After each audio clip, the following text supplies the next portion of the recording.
본격 밀리터리 팟캐스트 밀떡 시작하겠습니다. 안녕하세요. 워너비 밀떡이 되고 싶은 한보람입니다. 안녕하세요. 놀러온 정명섭 작가입니다. 안녕하십니까. 밀리터리 비토크 김대영 군사평론입니다. 네, 오늘은 괴물 미사일 현무5 이야기 해보도록 하겠습니다. 2024년 국군의 날에 현무5가 공개되었던 순간을 기억하십니까? 아, 그럼요. 네. 기억하십니까? 역사적인 날이었나요? 역사적인 날이었죠. 저는 타이어가 그렇게 기울어진지도 몰랐고 그리고 강대국의 상징이 그런 거 있잖아요. 길다란 미사일. 아, 네. 길다란 미사일에 원통의 캐니스터에 들어가 있어. 그리고 막 길게 가는데 그런 게 수도 없이 와. 약간 이게 저는 어린 밀떡의 강대국의 상징이었는데 네. 그걸 국군의 날에 볼 줄은 꿈에도 몰랐죠. 약간 옛날에 소련 생각났어요. 그렇죠. 소련. 네. 이제 당시에 이제 공개되었을 때 이제 밀떡에서도 좀 크게 다뤘었는데 이랬던 현무5가 벌써부터 이제 야전을 중심으로 배치가 됐습니다. 작년부터죠. 네. 이제 순차적으로 그 배치를 완료할 예정이라고 합니다.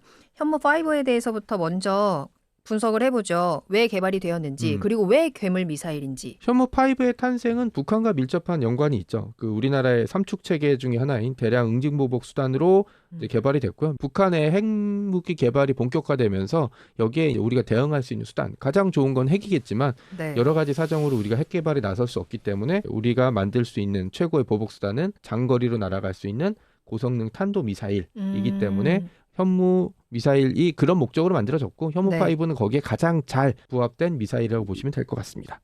그래서 이제 이걸 왜 만들었을까를 좀 우리가 고민을 해봐야 돼요. 네네. 생각을 해봐야 돼요. 사실 이제 북한의 핵 위협이 본격화된 거는 물론 이전이지만 핵 실험이 수차례 일어났던 거는 이제 박근혜 정부 시절입니다. 그때 이제 고민을 많이 하게 돼요. 그러니까 북한은 이제 어떻게 보면 사실상 뭐 우리가 공개적으로 얘기는 안 하지만 핵을 이미 갖고 있고 그럼 이걸 어떻게 억제를 시켜야 되느냐. 네. 그렇다고 우리가 핵무기를 만들 수는 없잖아요. 없죠. 그래서 이제 생각하는 게 바로 이제 대량 응징 보복을 꺼내든 건데 현무5는 목적이 간단합니다. 그냥 평양을 초토화시켜버리겠다. 쑥대밭으로. 네, 쑥대밭으로 만들어버리겠다. 그러니까 어차피 지금 이 북한의 핵미사일의 최종 승인권자는 김정은이잖아요. 네. 김정은만 날려버리면 핵을 못 쏘잖아요. 그렇죠. 그런 개념으로 만든 거예요. 그러니까 너네 자꾸 핵으로 위협하면 네. 평양 날려버린다. 그렇죠. 이런 거예요? 그런 목적으로 만들어진. 그러니까 전 세계에서 사실 유일무이하죠. 그래요? 이렇게 큰 재래식 탄도 미사일은 사실 없어요. 그죠. 우리나라밖에 없어요 지금. 근데 우리는 북한이 있기 때문에. 네, 그 핵이 없으니까 그거를 뭔가 상쇄를 억제를 해야 되는데 네. 그러려면은 이제 선택할 수 있는 수단이 재래식 수단밖에 없으니까. 그래서 이게, 이전까지는 그 한미 미사일 지침이 이제 없어지기 전까지는 네. 사실은 이제 중국의 로켓군이 갖고 있는 뭐 둥펑 계열 미사일들이 세계 최대 재래식 탄두를 탑재한 미사일들이 있었어요. 네. 근데 그게 이제 다 깨졌죠. 우리가 막 4톤, 8톤 막 이렇게 늘어나니까. 그러면서 우리가 지금은 전 세계에서 세계 최대의 재래식 탄두를 가진 미사일 운용국이 됐죠. 예. 이 기사 관련돼서 여러 가지 댓글들을 좀 봤어요. 네. 북한의 핵미사일보다 현무가 좋은 이유. 북한의 핵은 최후의 수단이잖아요. 그렇죠. 네. 근데 현무는 시작하자마자 쏴버리고 그렇죠. 그것도 수백 발씩. 이게 차이다. 이런 차이. 수백 발은 아닌데. 수십 발 정도랄까요? 쏟아보면 수백 발 되겠죠. 이게 중요해요. 그 탄도 미사일은 네. 이걸 봐야 돼요. 자, 이동식 발사대 하나에 네. 여유, 예비탄이 몇 발을 갖고 다니냐. 그렇죠. 이게 중요하거든요. 그러니까 예를 들어서 현무5가 발사대가 뭐 50대가 있다. 네. 그러면 50발만 있으면 한 번 쏘면 땡이잖아요. 그렇죠. 근데 근데 예를 들어서 뭐 2발씩 쏴야 된다. 그럼 100발. 늘어나요. 그러니까 이번에 이스라엘과 이란의 전쟁에서 이스라엘이 많이 노렸던 게 미사일 자체도 노렸지만 네. 미사일 발사 차량을 굉장히 많이 타겟으로 했거든요. 그러니까 탄도 미사일은 이동해서 발사하는 거는 그 발사 차량이 없으면 무용지물입니다. 사람이 끌어내 쏠 수가 없거든요. 네. 그래서 이스라엘이 집중적으로 공격을 했고 네. 우리도 아마 거기에 감안해서 이제 예비탄도 갖다 놨지만 발사 차량도 충분히 확보해 놨을 겁니다. 이게 평양을 날려버릴 정도의 무기면 성능이 어마어마할 것 같아요. 괴물 미사일이고 그 정도의 성능을 가지고 있으면 무게도 굉장히 무겁겠어요. 그러니까 스펙이 확인된 스펙만 보면은 말씀하신 대로 괴물이라는 표현이 전혀 이제 무색하지 않고요. 외국 현무 미사일 소개 유튜브 보면 몬스터라는 표현이 종종 나오고 있습니다. 그러니까 현무5는 대략 알려진 게 스펙이 길이가 한 15에서 20m 정도, 네. 그리고 직경은 약 1.6m, 발사 중량이 36톤 정도인데 추진체는 2단 고체연료 엔진으로 알려져 있습니다. 그리고 이 중에 8톤에서 11톤 정도가 탄두로 추정이 되고 있는데 네. 이제 뭐가 어떻게 들어가는지는 자세히 알려져 있지도 않고 네. 설사 우리가 안다고 해도 얘기를 할 수는 없으니까 확실한 거는 원형 공산 오차는 대략 4m 정도. 그러니까 예를 들어서 SBS 11층에 쏴. 그러면 한 8층에서 15층 사이 어딘가에 꽂히는 겁니다. 아, 네, 근데 이게 오차 총알이면은 범위가? 네. 빗나가는 건데 빗나간 거잖아요. 그렇죠. 근데 이제 현무5면은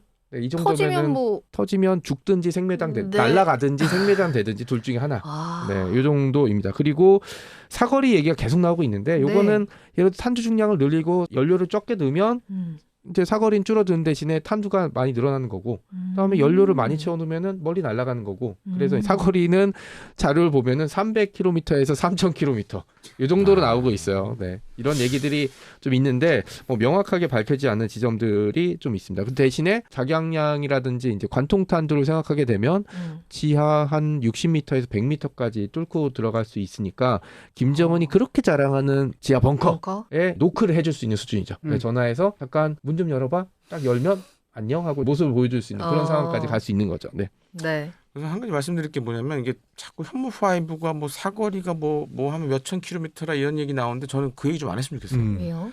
그러니까 한미 미사일 지침이 없어지긴 했지만 이렇게 사거리 얘기가 나오면 미국이 이걸 또 다시 볼 수밖에 없어요. 그렇죠.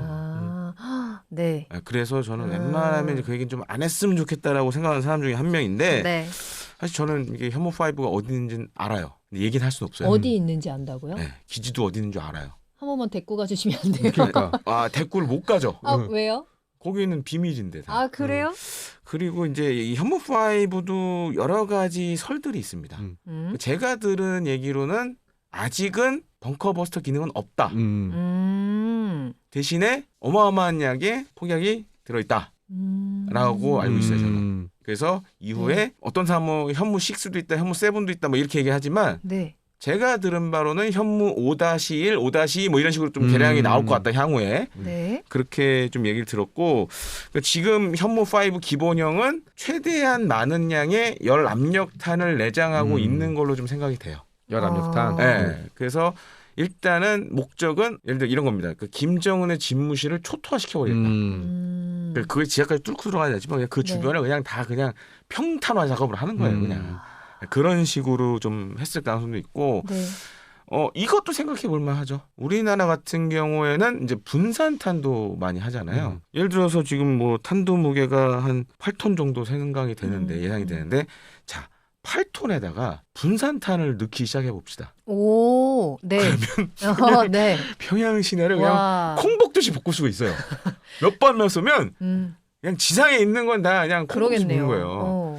그래서 뭐 그런 얘기도 있고 여러 가지 얘기들이 있는데 근데 중요한 거는 우리나라가 만든 이 현무2 계열들 네. 전 사실 이제 어디 공장 가서 그 발사관 그걸 만드는 걸 봤는데 깜짝 놀랐어요. 그 해외에 있는 탄도미사일들 보통 이동식 발사대 쓰는 것들 잘 보시면 발사관 자체를 방탄은 안 해요. 방탄으로 만들진 그래요? 않아요. 네. 뭐 중국의 뭐 로켓군, 둥펑 계열들 보면 미사일이 보통 이렇게 밖으로 나와 있는 경우도 많고 그다음에 이제 케이스도 없는 경우도 되게 많아요. 네. 근데 우리 현무2 계열들 잘 보시면 다 케이스 안에 들어가 있어요. 되게 포장을 잘 해놨어요. 그리고 또 한 가지로는 이 케이스도 방탄이에요. 방탄이에요. 왜냐? 그러니까 그거를 생각한 것 같아요. 그 북한의 특작 부대들이 네. 예를 들어 이런 이동식 발사대를 노릴 수도 있을 거 아니에요. 그렇죠, 그렇죠. 그래서 이전에 현무는 어떤 문제가 있었냐면 그런 케이스가 없었어요. 그냥 미사일을 트레일러에 끌고 다니는 형식이에요. 너무 노출되어 있네요. 뭐 총으로 드럭 쏘면 그냥 뻥 그러네요. 터진 거야. 그래서 현무2부터는 네. 케이스도 방탄 알루미늄으로 만들었어요. 잘했다, 잘했다. 그래서 제가 봤을 때 현무5도 네. 그렇게 만들지 그렇게, 않았을까. 카니스터가. 네, 아예 방탄형 구조로 돼 있지 않았을까 이렇게 좀 생각이 들죠. 그리고 이제 하나 더 언급할 게 발사 방식이 콜드 런칭이거든요. 아, 네. 그러니까 1, 2, 3 발사 하면은 부악 하고 이제 불꽃이 사방을 이렇게 태우는 게 아니라 발사하면 뿅 하고 날아가서 어디로 날아갈까 하고 이렇게 싹 보다가 옆으로 칙칙칙 하고 확 날아가는 콜드 런칭 방식인데 이게 또 잠수함에 쓸 수 있거든요.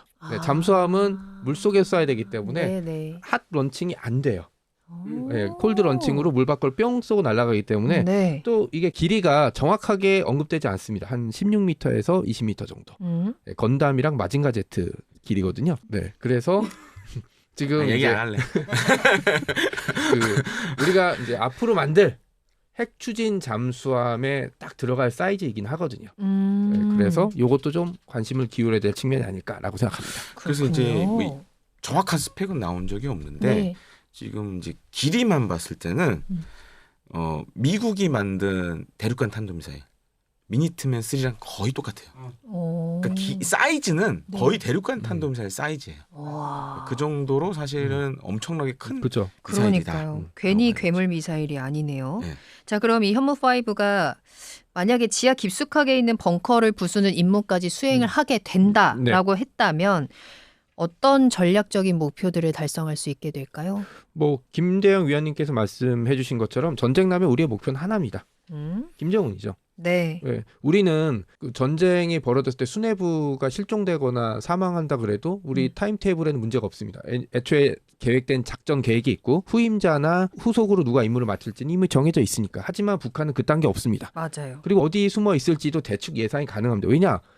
그 벙커버스트나 공습을 피하려면 지하 깊숙이 벙커로 들어가야 되는데 이런 네. 데는 평양이랑 다른 지역이 몇 개 없거든요. 그리고 우리가 다 파악하고 있을 겁니다. 우리 아니면 미국. 양쪽 다. 그러니까 여기다가 미사일들을 쏟아붓게 되고 우리가 방송하면 돼요. 김정은 죽었다.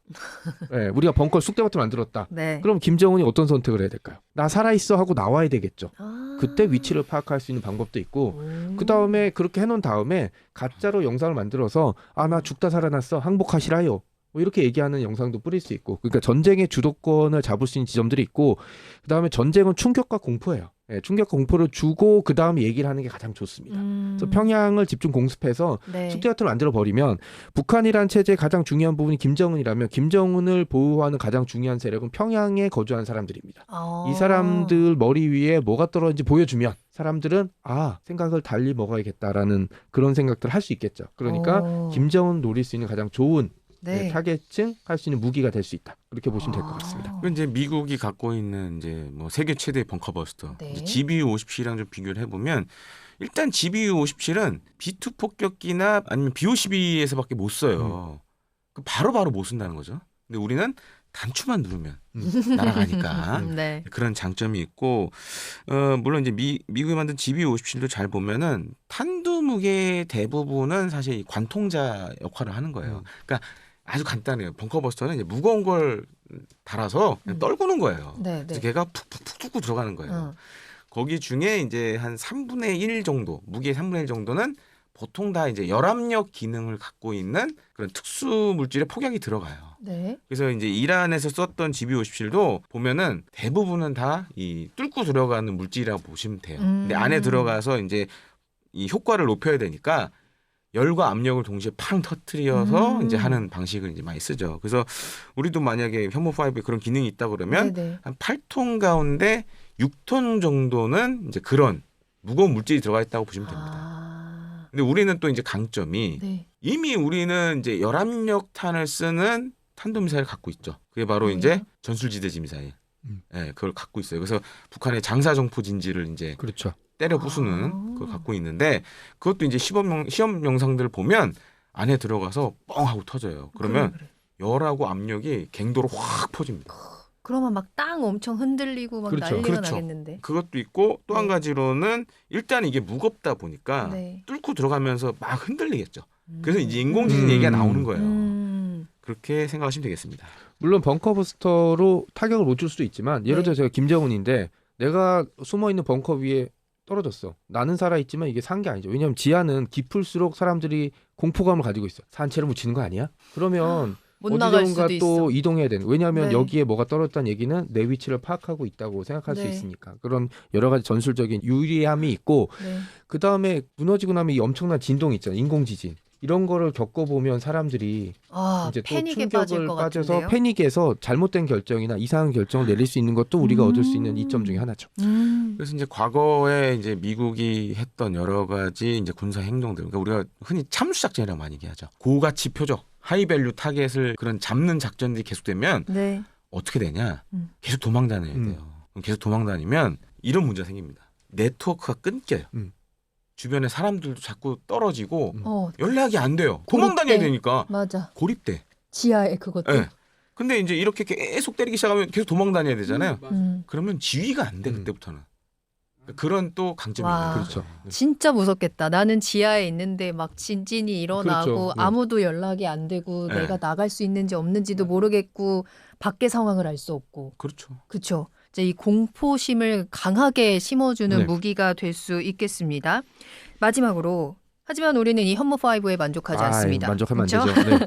차세대 미사일 계획도 있을 것 같은데 물론 극비겠죠. 네. 그래서 저희가 뭐 다 이야기할 수는 네. 없지만 예상을 한다면 어떤 무기들로 발전을 할까요?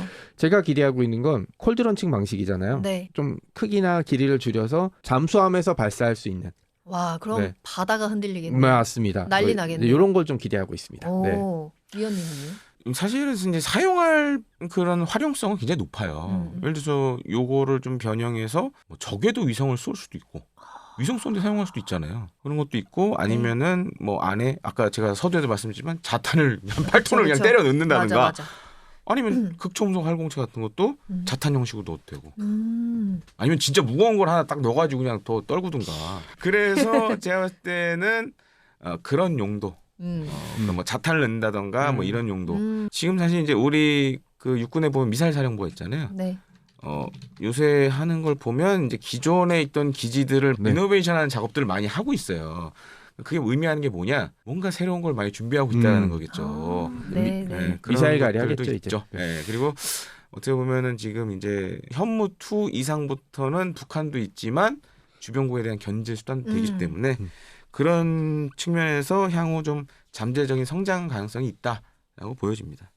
제가 분석을 좀 한 걸 봤는데 8톤 정도면은 축구장 한 200개 정도 날아가는 화력이라고 하더라고요. 이게 아까 말씀하신 대로 자탄을 자탄. 만약에 그런 식으로 넣었다면 그러면 거의 뭐 비핵이라고 하지만 평양을 뭐 비슷하죠, 예. 평양 시내를 팝콘 튀기듯이 한번 튀겨볼 수 있다라고 봐야겠죠. 예. 폭죽을 땅에다 대고 쏘는 거랑 똑같은 거죠. 그러네요. 네. 자, 숨어도 소용없는 네. 피할 수 없는 무기. 네. 정말 공포심을 강하게 심어줄 수 있는 정말 압도적인 파괴력의 현무5에 대해서 이야기를 나눠봤습니다. 사실 이 무기는 우리가 쓰려고 만들었다라기보다는 북한을 억제하기 위해서 만든 무기이기 때문에 실제로 사용되는 일이 없기를 바라도록 하겠습니다. 북한 보고 있나? 이제 배치된다. 자, 여러분들께서도 다양한 의견 남겨주시기 바라고요. 저희는 다음에 더 새로운 소식 들고 찾아오겠습니다. 구독과 좋아요, 알림 설정 꾹 눌러주시고 다음에 또 만나요. 안녕.